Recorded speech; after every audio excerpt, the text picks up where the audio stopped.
unfold.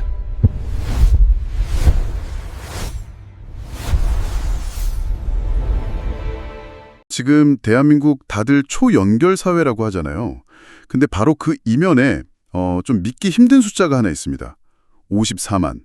이게 어느 정도냐면요. 서울 관악구 인구가 그냥 통째로 사라진 거랑 똑같아요. 우리 사회의 심장이 되어야 할 청년 54만 명이 지금 자기 방문을 걸어 잠그고 있다는 뜻입니다.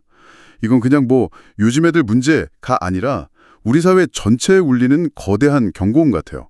오늘 저희는 보건복지부의 2023년 실태조사 자료 같은 걸 가지고 이 보이지 않는 54만 개의 방안의 우주를 함께 들여다보려고 합니다. 네, 오늘 이 문제를 파고들면서 한 가지는 좀 약속을 드리고 싶어요. 이분들을 그냥 문제 하나 환자로 보지 않겠다는 겁니다. 대신에 현상, 심리, 구조, 그리고 철학과 해법이라는 5가지 렌즈를 통해서 훨씬 입체적으로 들여다볼 거예요. 그들은 왜 사라져야만 했을까? 또 그 깊은 침묵이 우리에게 던지는 진짜 메시지는 뭘까? 이 질문에서부터 시작해 보겠습니다. 좋습니다. 그럼 첫 번째 렌즈, 현상부터 한번 보죠. 보통 고립이랑 은둔을 좀 비슷하게 생각하는데 자료를 보니까 이게 약간 결이 다르더라고요. 맞아요. 그게 아주 중요한 차이죠. 고립은 다른 사람하고 교류가 거의 없는, 관계가 끊어진 상태를 말하고요. 은둔은 거기서 한 발 더 나아가서 아예 집이나 방이라는 물리적인 공간에 스스로를 가두는 상태를 뜻합니다. 그러니까 은둔은 고립이 가장 극단적으로 나타난 형태다. 이렇게 볼 수 있는 거죠. 관계의 단절에서 공간의 폐쇄로 가는 거군요. 근데 그 규모가 19세에서 34세 청년의 5%, 최대 54만 명. 이게 정말 충격적이었어요. 웬만한 중소도시 하나가 그냥 멈춰버린 거나 마찬가지잖아요. 그렇죠. 통계 수치만으로는 그 무게가 잘 와닿지 않을 수 있는데 정말 심각한 상황입니다. 그리고 그 안을 더 자세히 들여다보면 더 놀라운 지점들이 있어요. 그 성별 차이 말씀이시죠? 저도 그 부분에서 좀 놀랐는데 여성 비율이 72.3%로 남성보다 2.6배나 높다는 거예요. 왜 이렇게 차이가 나는 걸까요? 여러 분석이 가능한데요. 사회 진출에 대한 기대나 압박이 가장 높은 20대 후반에서 30대 초반 여성들이 현실의 벽에 부딪혔을 때 더 큰 좌절감을 느끼고 안으로 숨어버리는 경향이 있다는 해석이 많습니다. 사회가 여성에게 기대하는 역할과 개인이 감당해야 하는 현실 사이의 괴리, 그게 그만큼 크다는 증거일 수도 있고요. 그렇군요. 이걸 단순히 쉬는 게 아니라는 점도 분명히 해야 할 것 같아요. 자료에 나온 심리 상태를 보면 이건 거의 생존을 위한 비명에 가깝더라고요. 정확한 표현이세요. 삶의 만족도를 10점 만점으로 물었을 때 일반 청년이 6.7점인데 이분들은 3.7점이에요. 3.7점이요? 와. 네, 거의 바닥이죠. 더 심각한 건 자살을 생각해 본 적 있냐는 질문인데요. 그 수치가 정말 할 말을 잃게 만들었습니다. 일반 청년은 2.3%인데 고립 은둔 청년은 75.4%. 무려 33배가 높아요. 심지어 4명 중 1명은 실제로 시도까지 해봤다고 하고요. 이건 사회적 재난이라고밖에 할 수 없는 수준 아닌가요? 맞습니다. 그래서 그들이 머무르는 방이라는 공간을 들여다보는 게 중요해요. 흔히 쓰레기 산이라고 하잖아요.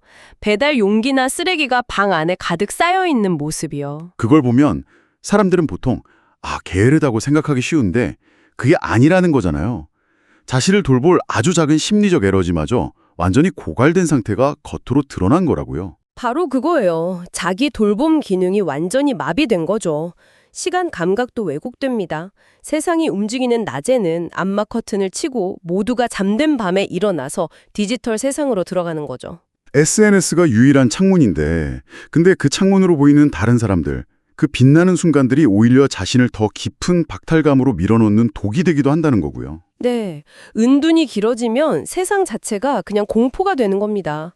어떤 사례를 보니까 방문 앞에 무기를 두고 지낼 정도로 세상에 대한 공포심이 커진 경우도 있더라고요.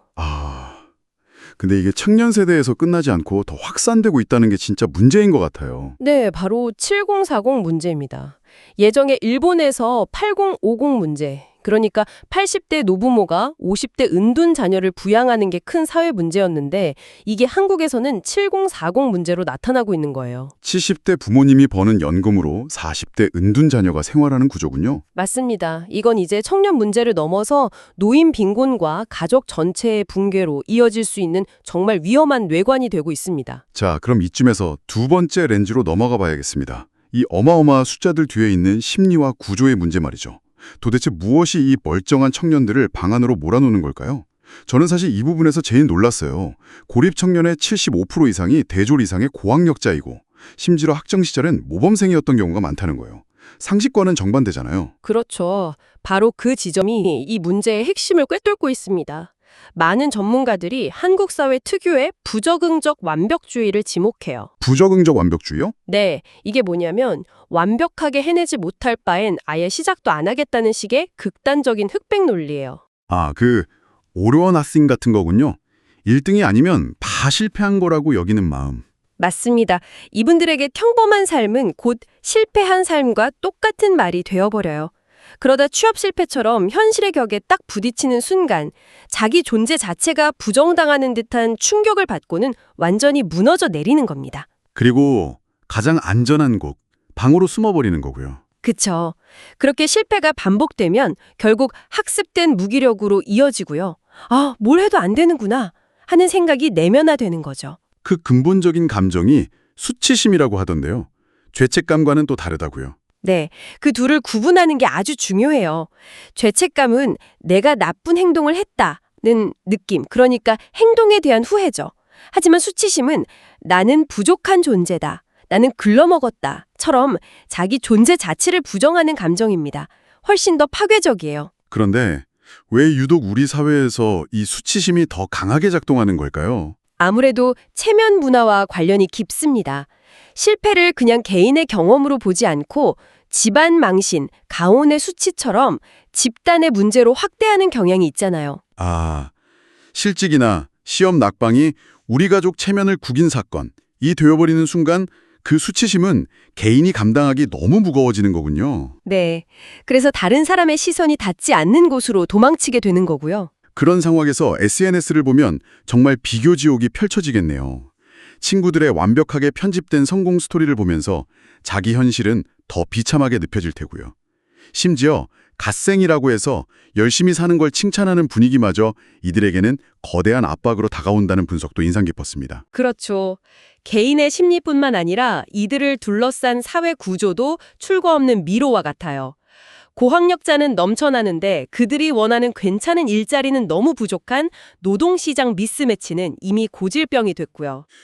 그 좁은 문을 뚫으려고 다들 스펙 쌓기에 목을 매지만 노력해도 안 된다는 경험이 쌓이면 노력해봤자 소용없다는 생각에 자리 잡게 되겠죠. 특히 몇 년씩 공무원 시험에 매달리다 실패한 소위 공시당인들이 방향을 잃고 고립으로 빠지는 경우가 많다는 이야기는 정말 안타까웠습니다. 여기에 높은 집값 때문에 독립하지 못하는 캥거루족 문제도 얽혀 있습니다. 부모님 집이 잠시 비를 피할 안전망이 되어주지만 역설적으로 그 안전망이 자립을 막고 은둔을 길어지게 만드는 덫이 되기도 하거든요. 이렇게 되면 정말 악순환이네요. 부모님의 노후는 불안해지고 자녀는 방에서 나오지 못하고. 근데 이런 청년들은 기존 복지 시스템으로는 찾아내기도 어렵잖아요. 아픈 것도 아니고 실업급여 대상도 아니고요. 그래서 보이지 않는 존재라고 부르는 겁니다. 문제는 이들을 이렇게 방치했을 때 우리 사회가 치러야 할 비용이 있다는 거죠. 청년재단과 연세대가 함께 분석한 자료가 있는데 정말 입이 떡 벌어지는 액수입니다. 7조 5천억 원이요? 연간 사회적 비용이 그 정도에 달한다는 거죠? 아니, 어떻게 계산하면 이런 숫자가 나오는 건가요? 대부분은 이 청년들이 경제활동에 참여하지 못해서 발생하는 생산 손실이에요. 그게 약 7조 2천억 원 정도고요. 나머지는 이들에게 들어가는 최소한의 복지 비용이나 정신건강 치료비 같은 것들입니다. 와, 중요한 건 이건 지금 당장의 비용이라는 거예요. 지금 개입하지 않으면 미래에 우리가 감당해야 할 비용은 눈덩이처럼 불어날 겁니다. 7조 5천억 원. 이건 그냥 비용이 아니라 우리 사회가 받은 청구서이자 경고장이네요. 자, 그럼 이제 가장 중요한 부분으로 넘어가 보겠습니다. 이 현상의 철학적 의미를 짚어보고 구체적인 해법을 이야기해 볼 시간입니다. 54만 명이 사라졌다는 건 사실상 사회적 죽음 상태라는 말이더군요. 네, 생물학적으로는 살아있지만 관계 속에서 나의 존재를 확인하는 사회적 자아가 소멸한 상태를 말하는 거죠. 그들이 머무는 방이라는 공간도 그래서 이중적인 의미를 가져요. 한편으로는 무한 경쟁과 비난으로부터 나를 지켜주는 유일한 성소이자 엄마의 자궁 같은 곳이지만 다른 한편으로는 그 시간이 길어질수록 나를 가두는 감옥이자 사회적 생명이 끝나는 무덤이 되어버리는 거고요. 바로 그겁니다. 방 안의 시간은 바깥 세상과 다르게 흐르거든요. 친구들은 취업하고 결혼하고 앞으로 나아가는데 내 시간만 멈춰 있다는 걸 깨닫는 순간 엄청난 공포가 밀려온다고 해요. 내일이 오는 게 두렵다는 그들의 말이 바로 그 상태를 보여주는 거죠. 그렇다면 이 깊은 무덤에서 그들을 어떻게 다시 세상으로 나오게 할 수 있을까요? 자, 일자리 줄게, 나와 하는 식의 단순한 접근은 안 통할 것 같은데요. 절대 안 통하죠. 그건 순서가 틀렸어요. 직업을 갖기 이전에 무너진 관계와 일상을 회복하는 게 100배, 1000배는 더 중요합니다. 그래서 아주 작은 것부터 시작해야 해요. 자료에서 본 작은 성취의 프로그램 같은 거 말씀이시죠? 아침에 일어나 이불 개기, 하루 10분 산책하기 같은 아주 사소한 미션을 주는 거요. 네, 이게 별거 아닌 것 같지만 굉장히 중요합니다. 오랫동안 패배감에 젖어있던 뇌에 나도 뭔가를 해낼 수 있네? 하는 성공 경험을 아주 조금씩 다시 심어주는 거예요. 일종의 뇌 재활 훈련이라고 생각하시면 됩니다. 정말 흥미로운 접근이네요. 사람들과의 관계를 회복하는 데는 어떤 방법들이 있을까요? 안 무서운 회사라는 곳의 모델이 굉장히 인상적이었어요. 아, 거기는 정말 혁신적인 곳이죠. 은둔 경험이 있는 선배, 거기서는 은둔 고수라고 부르는데요. 이분들이 멘토가 돼서 후배들과 함께 생활하는 공동체예요. 여기서 가장 강력한 힘을 발휘하는 게 바로 동료 지원, 즉 피어 스포트입니다. 아, 나만 이런 게 아니었구나. 저 사람도 힘든 시간을 겪고 이겨냈구나. 이걸 직접 눈으로 보는 것만큼 강력한 치유는 없겠네요. 전문가의 상담 100번보다 더 효과적일 수도 있겠어요. 맞아요. 그리고 가장 중요한 건 거기서는 은둔 경험을 더 이상 숨겨야 할 흑역사로 보지 않는다는 거예요. 오히려 다른 사람을 도울 수 있는 귀한 경험이자 전문성, 즉 스펙으로 제정해 줍니다. 이건 자존감을 회복하는 데 엄청난 전환점이 되죠. 와, 그 발상은 정말 대단하네요. 실패의 경험을 자원으로 바꿔주는 거니까요. 그런 공간들이 더 많아져야 할 텐데요. 네, 푸른 고래 리커버리 센터처럼 상담이나 운동, 요리 같은 통합 프로그램을 제공하는 전문 기관도 있고 두더집처럼 그냥 아무 부담 없이 와서 잠시 쉬어갈 수 있는 제3의 공간도 아주 중요합니다. 집도 학교도 직장도 아닌 곳. 그냥 너는 존재 자체로 괜찮다고 말해주는 안전한 공간이 절실한 거군요. 맞습니다. 정책적으로는 예를 들어 편의점이나 배달 플랫폼과 협력해서 고립의 징후를 빨리 발견하는 시스템을 만들자는 아이디어도 있고요. 정신건강, 취업, 주거 지원을 여기서 알아보고 저기서 신청하는 게 아니라 한 곳에서 한 번에 해결해주는 원스톱 지원센터 확대도 시급합니다. 그리고 자녀뿐만 아니라 어떻게 대처해야 할지 몰라 함께 고통받는 부모님들을 위한 교육과 지원도 반드시 필요하고요. 그리고 가장 중요한 건 인식을 바꾸는 거겠죠. 고립을 개인의 게으름이나 의지 방향 문제로 보는 시선이 사라져야만 이들이 도움을 요청할 용기를 낼 수 있을 테니까요. 자, 이제 슬슬 정리를 해볼까요? 네, 오늘 우리가 나눈 이야기의 핵심은 이것 같습니다. 54만 명의 실종은 개인의 실패가 아니라 우리 사회의 시스템이 만들어낸 구조적인 결과라는 것. 그리고 연간 7조 5천억 원이라는 비용은 우리 사회가 받은 명백한 경고장이라는 점입니다. 하지만 여기서 절망만 할 필요는 없어요. 이들은 사라진 게 아니라 잠시 숨죽이고 있는 가능성이거든요. 상처 입은 치유자, wounded healer라는 말이 떠오르네요. 깊은 어둠을 지나온 경험이 오히려 다른 사람의 아픔을 더 깊이 이해하고 도울 수 있는 힘이 될 수도 있다는 거잖아요. 정확합니다. 그 잠재력을 믿어주는 것이 우리 사회의 역할이겠죠. 오늘 이야기를 나누면서 기다림의 미학이라는 말이 계속 머릿속에 맴돌았어요. 굳게 닫힌 방문을 억지로 부수고 끌어내려고 하는 대신 그들이 스스로 문고리를 잡을 힘이 생길 때까지 밖에서 조용히 따뜻한 인기척을 내주는 사회. 어쩌면 우리에게 가장 필요한 태도가 바로 이것 아닐까요? 사라진 54만 명의 청년들에게 우리 사회가 보내야 할 진짜 응답은 아마 이것일 겁니다. 괜찮아. 당신은 혼자가 아니야. 우리는 당신을 기다리고 있어. 정말 좋은 마무리네요. 여기서 마지막으로 이 방송을 듣고 계신 분들께 질문 하나를 던지고 싶어요. 우리는 오늘 그들이 세상 밖으로 나오도록 돕는 방법에 대해 이야기했습니다.